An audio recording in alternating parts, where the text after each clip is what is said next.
To the very last finalist, Brad Keselowski's Checkered Flag Foundation honors, supports, and helps the recovery of military veterans through various efforts around the country.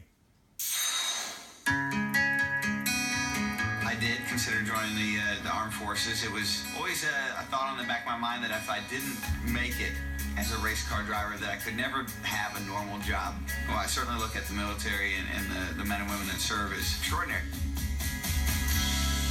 I had the opportunity to drive a car sponsored by the Navy, and as part of that partnership, went to this hospital out in San Diego called Balboa. It's a Navy hospital, and there was this mom with her son, and her son had lost, I believe, both his legs and one arm. It looked like he was probably still in a coma or coming in and out. I think at the moment she was trying to help change his bandages, and the bandages were, bright red, where you could tell he was, still fighting for his life. I believe in the mission that these people have to serve others. To see somebody that's willing to put their life on the line to save you despite of your own flaws, and others despite of their own flaws. I just think that's an amazing quality to have. And so when somebody with that quality,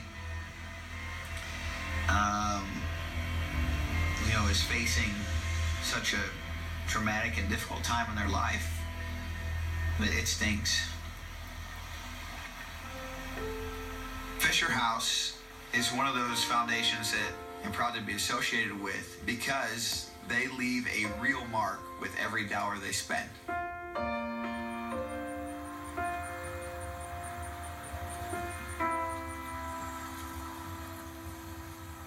My grandfather and my uncle and my dad, I saw their uniforms hanging in the closet at a young age, and being heroes to me, I think, was just because they were willing to put the uniform on. I became a full-time National Guardsman. I ran the armory here in Statesville for a little bit, and then we got the alert for deployment to Iraq. We did pretty much everything that the regular Army was doing. We were attached to the regular Army. On our way back into our base, we ran over 2 anti-tank landmines, which were buried in the gravel on the side of the road. My legs were actually kind of trapped underneath the Humvee. A lot of wondering, where are my guys, what's going on, a lot of confusion.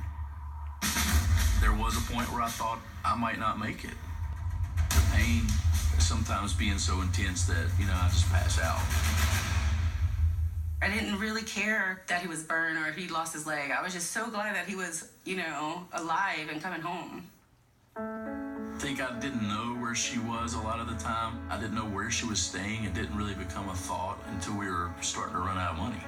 The Fisher House was really our lifeline because it enabled me to leave the hospital and visit my kids for a little bit, knowing they were safe at no cost to us. Without the Fisher House, we wouldn't be where we are today. And an understanding of how important thing for a family to go through together for the process of healing.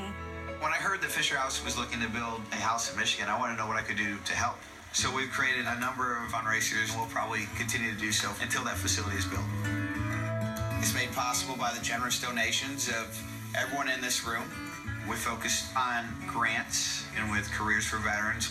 And then we've engaged a number of camps that create getaway experiences for families. The race wins and the championships are great, but I don't know if that's a fair measurement of success. Part of the responsibility for, being who I am and having the privileges I do have is to give back. And so I think a foundation is an opportunity to show that you care and instill hope.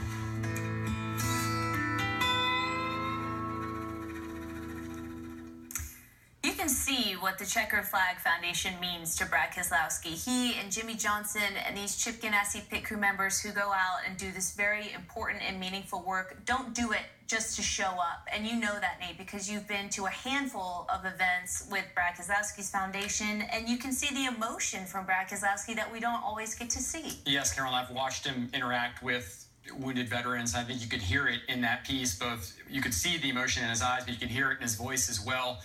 This is about more than just altruism for Brad Keselowski. He has said that if he wasn't driving race cars for a living, he would have enlisted in the armed services. He wanted to serve if he wasn't a professional race car driver.